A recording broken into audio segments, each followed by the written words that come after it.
Autism Awareness Month. Awareness of what autism spectrum disorder is. Awareness that there are close to 300 children with autism in the Guam Department of Education system. Awareness that services and therapies are lacking on island for children with autism. Awareness that there are nonprofits like the Hunter Speaks organization and autism community together working hard to get the word out and bring those much needed services and therapies to our island. And awareness of the challenges that parents and families face raising a child with autism. When I heard the word autism, thank you, it was less of a shock and more fear. Fear of the unknown, fear that I wouldn't know what to do, fear that I would not be able to help my child, fear that others would not accept my child the way I do. We as parents were specifically chosen to take care of these special kids.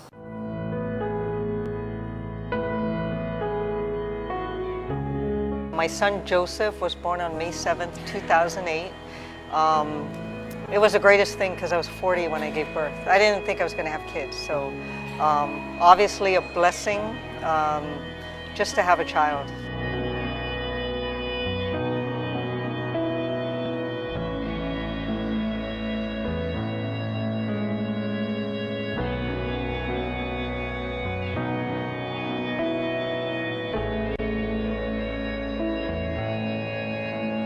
I didn't know anything about autism, but I was willing to do anything, like I said, to help my son. We were sent to Tripler once, and then they didn't want to make the diagnosis. They wanted to do more tests.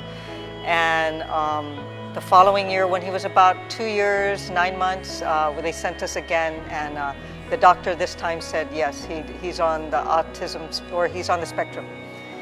And I had my parents with me. I'm a single parent, so I had my parents with me. My mom cried all the way back on the plane. We took turns. Did I exercise too much when I was pregnant? I don't remember drinking because I tried to really have a good diet when I was pregnant. But what did I do wrong? Is it because I was too old? Just everything went through my mind because it had to be my fault, right? My mom's always said, God's not going to give you anything you can't handle.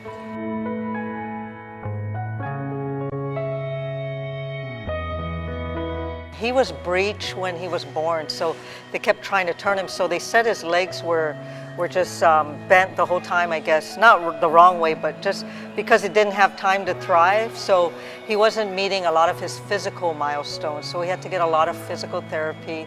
He wasn't turning when he should. Just a lot of things, but we worked through it. So my son didn't walk until he was 4.5. But that's a blessing in itself because we were told he may never walk because he had such low tone in his legs. When he started walking, now he can't keep still, right? Be careful what you wish for. But I always said, hey, bring it on, because anything to make my son grow and thrive. He's come a long way. Like I said, it was the therapist, not only from Naval Hospital, but at the school that really worked hard to make sure they were going to help him to walk. He's progressing. In fact, he does a lot of things at school that he won't yet do at home.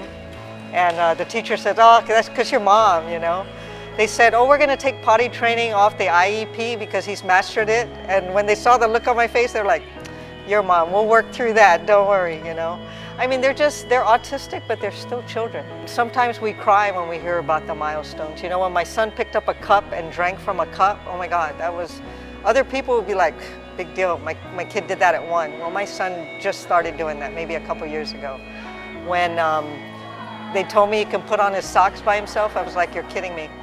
He doesn't do that at home, but he does that there. So in school, he does a lot of life skills, and they're working on that. He might not be able to read yet or anything, but I know with every little step, more will come. I think the fact that he's nonverbal and then autistic, it's brought a lot of challenges. But like I said, with every challenge, it's a blessing because it just makes you aware, makes you appreciate all the little things that he's overcoming.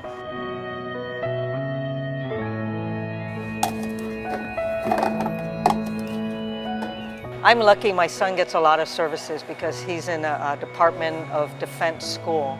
And so there's therapists there to be able to give him the therapy that he needs according to his IEP. I know in the Department of Education, They have therapists, there's just not enough to be able to service the kids with what their IEP is saying. So expanding the services that Hunter Speaks is doing with the ABA therapists, which is what these kids really need, that's what we need to do. And the fact that we have at least one on island, that's progress because we never had that before. So, you know, that's just giving us the excitement, just knowing that we'll get more in the future, hopefully, right? We'll get more and be able to provide more services to our kids.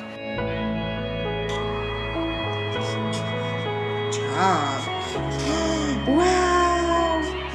In the past, shoot, I'd want to stay in the Guard forever and make us the highest rank I could, but you know, a lot of the priorities changed when my son was diagnosed with autism, and as he's grown and as we've experienced or seen that the services that he really needs are not there. I want to be a part of the group that just goes out and helps bring those services. Or, you know, we might not be able to bring all the therapy, but just to provide services. I have a Mully and some close friends, and we all want to get together, and that's what we want to do, because we want to give back and do all we can to provide for our kids.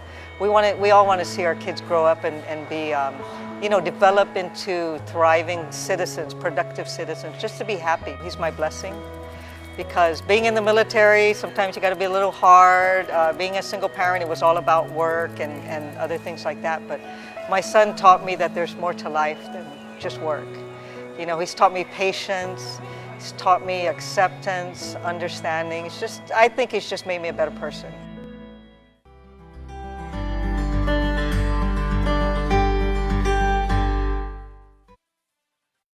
You can't always believe what you see. Like if I told you, hidden in the depths of this soft taco, you'd find crunchy, melty nachos. Would you believe me? Or are you just seeing things? The new loaded nacho taco from Taco Bell's Cravings Value Menu. Value beyond belief.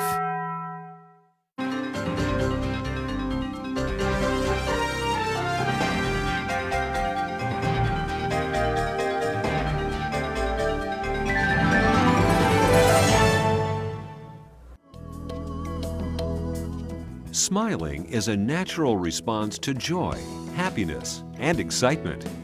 Your smile reveals a lot about who you are. A healthy, beautiful smile can brighten your appearance and be an invitation to conversation and friendship. It is often one of the first things people notice about you. Now, thanks to the advancements in dentistry, you can have the smile you have always wanted, giving you an improved smile that looks and feels great.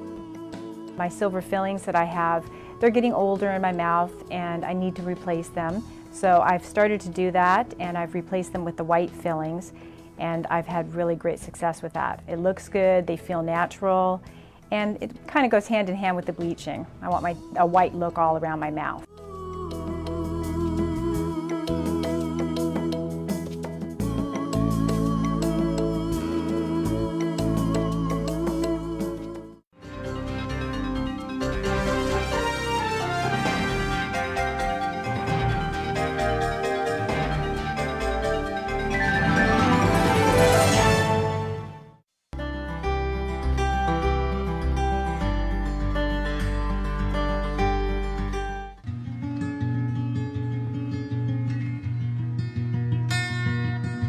Zayden is 4 years old right now. He was born May 10, 2014. And Brayden is 3 years old right now, and he was born September 8, 2015. He was my first child after my daughter 8 years later, so it was 7 years later. So it was pretty new, so I didn't think anything until I can say maybe he was supposed to hit the walking stage, and he wasn't walking. And then I started to notice, like, before that he wasn't crawling, you know, like on time. I would research like the milestones, and he wasn't hitting any of the milestones. So then I brought it up to the doctor, and then from there, that's when autism, when it wasn't brought up yet, it was just more of, you know, let's just give it a little more time, and then she referred me to early intervention. Every day that I was looking at my son, and I'd start to Google, and research, and then that's, of course, you know, all of the signs were actually pointing towards autism. I brought it to the doctor's attention. She followed the results. She had referred us to a neurologist, and then from there she diagnosed my son with autism.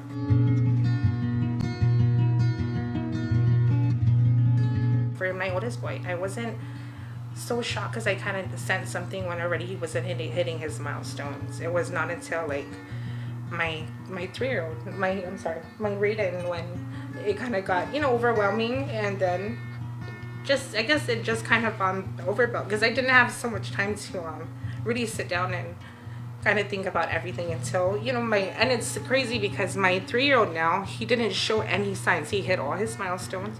It was not until, I guess, maybe when he started walking at 9 months. So, you know, that was a shock for me. I mean, my son didn't walk, Zayden didn't walk until 2 years old. My boy was talking, and then it kind of stopped, and then he constantly spin.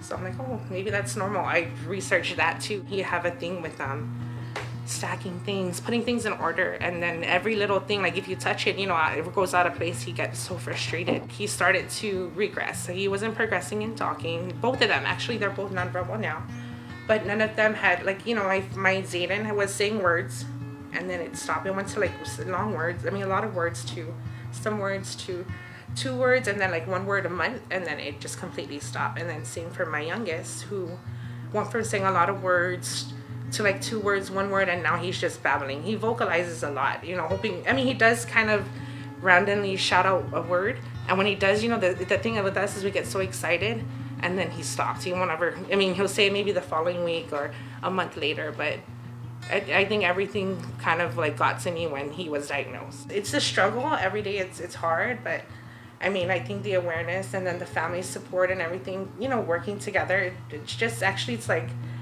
it's typical for me. My typical is autism. So, you know, it's just a lot.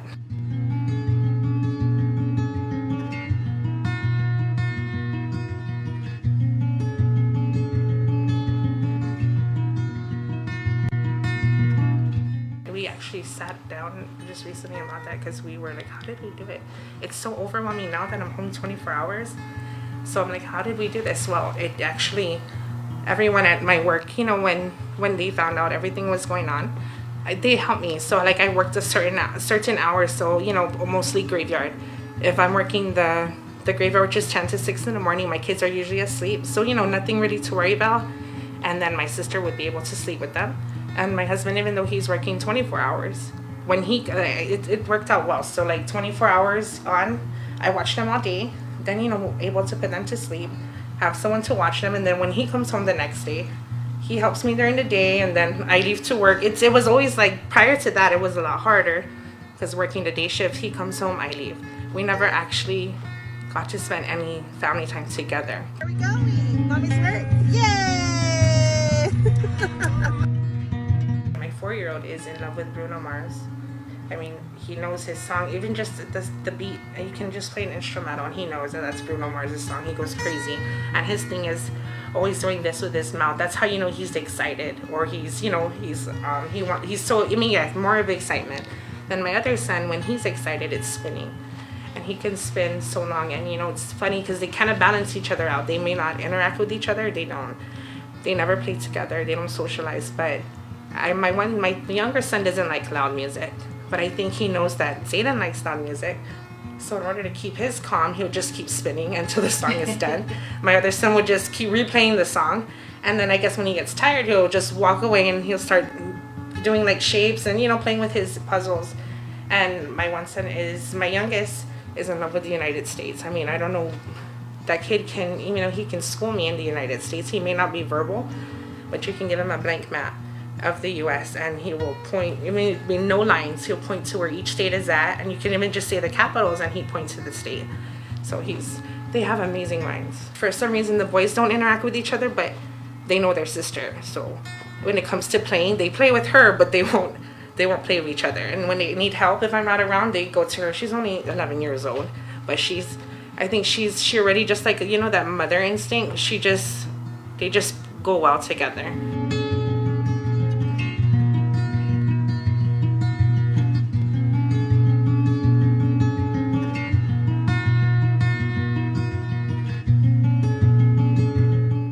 the hardest. You don't want to leave home, especially when you have like, you know, the best support group and, you know, your trust is already with who you establish. So, but I'd rather get the services now when they're still young. We love saving lives. We love helping other people, but we sat down and we said, you know what, it's time we help our children. So, you know, it's going to be a really big change. And every night I still talk about it to my husband. Like, I'm not happy. My boys are not happy. We're coming home. And we're hoping that when we do come home, they can receive services. Like, you know, and I see them pushing for the services now. So, you know, I have hope.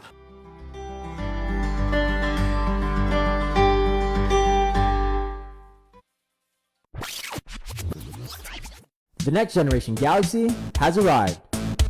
See it and believe it. The Infinity O display is the most innovative Galaxy screen yet. Capture the wider world. Take stunning photos with a 123-degree field of vision. Use your phone to charge other wireless charging devices. Don't just stand out, stand apart.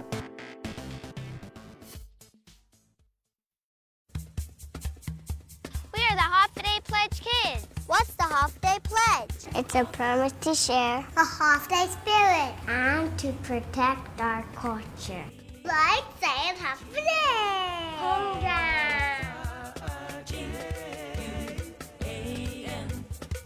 It also means promising to keep our island clean. Like cleaning up the beach? That sounds so easy. It is. Anyone can sign up, even kids just like us. How do kids sign up? It's easy. Moms and dads call the KUAM Visitors Bureau and sign your kid up to take the pledge. All kids get certificates, bags, and can enjoy cultural activities at the signing ceremony. We are Half a Day Pledge Kids, and you can be too.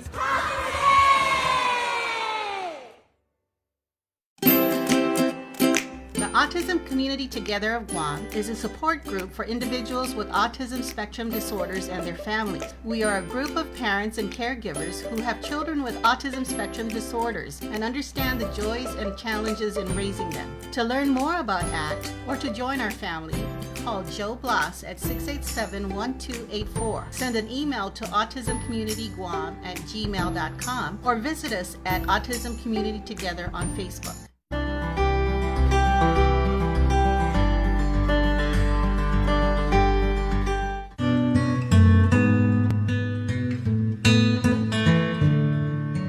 My name is Rami Walker, and I am a school resource liaison for Autism Speaks Tampa Bay. My son, Maverick, of Team Maverick Walker, and he was diagnosed very early on,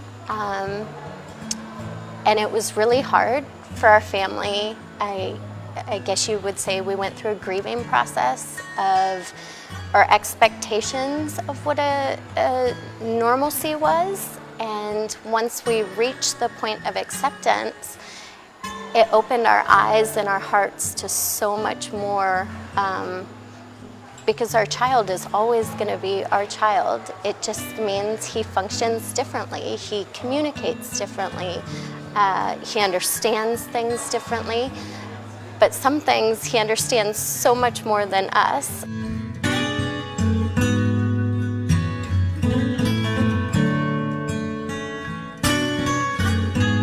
I have 4 kids, and my oldest daughter is, she'll be turning 17, and then I have a 12-year-old. So I knew neurotypical children. And when I had my son, it was just different.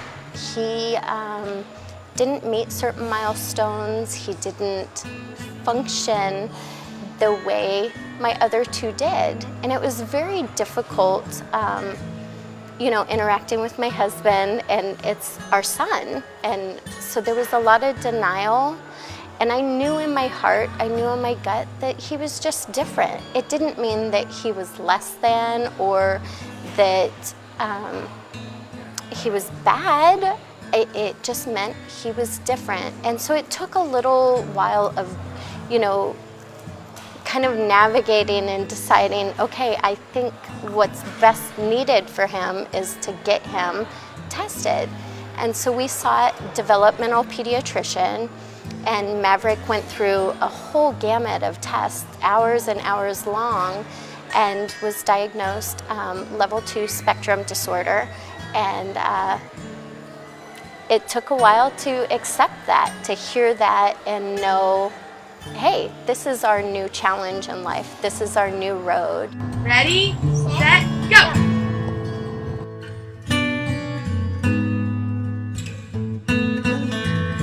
He's in kindergarten. We have him streamlined. He does not have an IEP at this point. And an IEP is an individualized education plan. But we chose to streamline him to kind of see where he fit puzzle piece-wise in the community.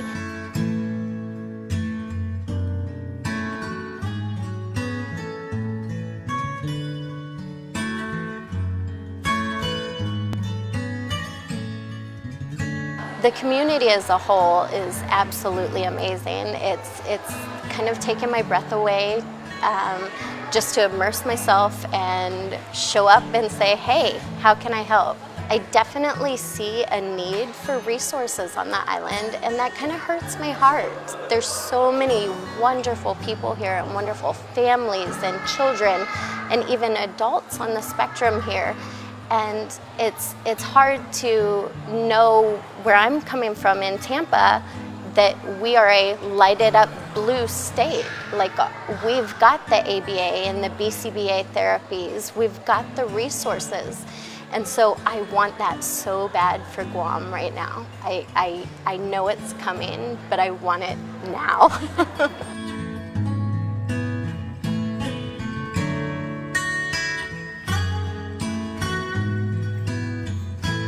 A lot of people hear autism and immediately, I guess, push back because they think the worst instead of being educated and knowing our family's just like yours, just like hers, just like anyone's, and we just want to be accepted and included.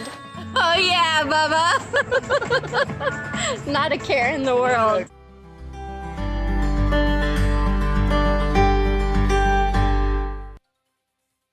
GU Self-Storage, conveniently located near the Harmon McDonald's, offers fully covered loading and unloading area with individual pin-coded gate and door access. Call us today at 648-7867 for more information. Hit it! That's what I'm talking about. Wait!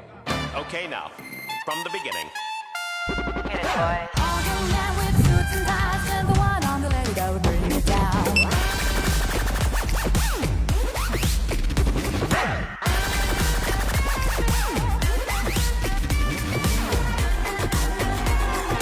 Joint on the corner where the big boys play. One! Alright! Come on! Yeah!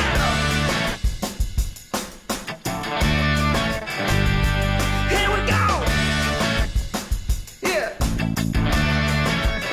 1, 2, 3, 4! Come on!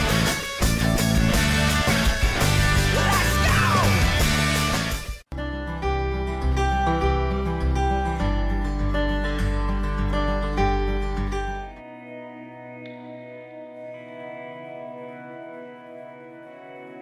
Eric is 28, and so he'll be 28 in June. Eric is severely, has a severe disability for sure, but he does speak and he does read. He reads at the 3rd grade level. When I pick him up, he takes my phone. My phone is his phone, and he'll hook onto KUAM or hook onto PDN, and he reads me the news. I know that his decoding is excellent, but I also know that his comprehension is increased. I believe that Eric's coping skills have improved. He's learned how to better understand what's going on around him. He's learned how to better control, take deep breaths.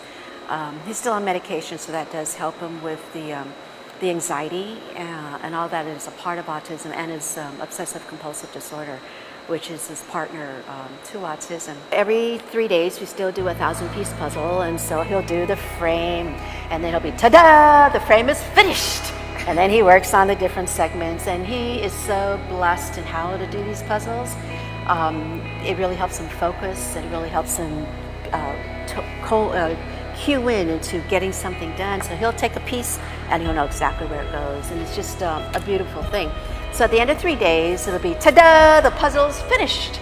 And you know, Eric did a great job. He didn't lose any pieces, because when we lose a piece, it's the end of the world. Because he's OCD, so you know, so we spend hours looking for this little puzzle piece, right? He loves to cook. He's a great cook.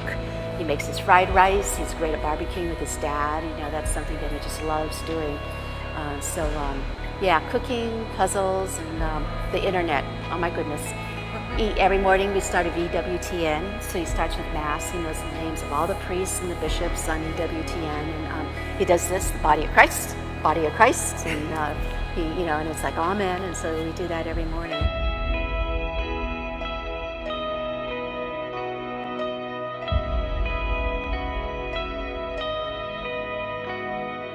One out of 50 kids are autistic. We have over 200 on our island right now. And as you know, we graduate from the Department of Education around the age of 22. We don't die. We continue to go on. And we always encourage those families, starting in grade 6, to figure out what their student wants to do upon graduation, because it will take that long to find a place and to get their training in place and then to find a job coach. We are employed at the Department of Agriculture, so he's a forestry aide, and so we have our bad days where we still have our meltdowns, but more often than not we have a really good day. He rakes every day, and he weeds, and he water blasts, and he does all that kind of stuff. And I know he's really working, Joan, because when I pick him up at 2, he really stinks. So I know that he's actually earning the dollars that he's earning.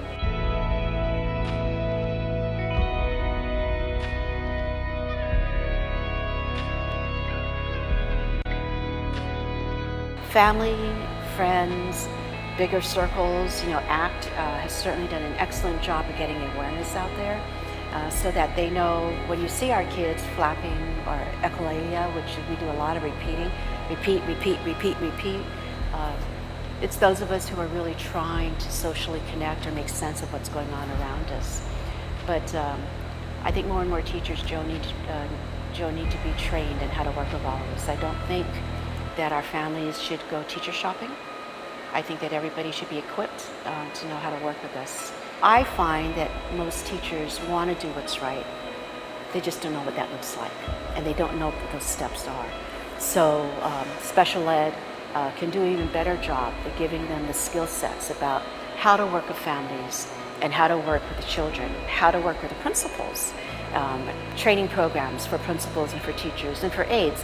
I think our island can do a much better job in helping our one-to-one aides. Those folks don't get lunch. Those folks work throughout the day. Their life becomes the life of their students. Yet, they don't get benefits.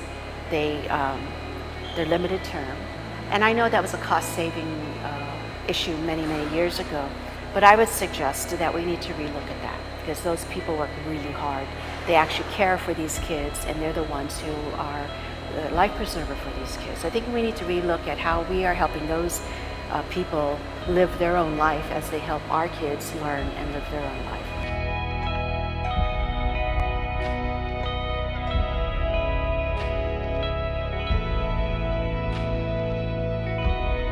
I've learned a lot through Eric's life about what can be bettered and what can be improved upon. All of these children are God's children, and all of them have a place.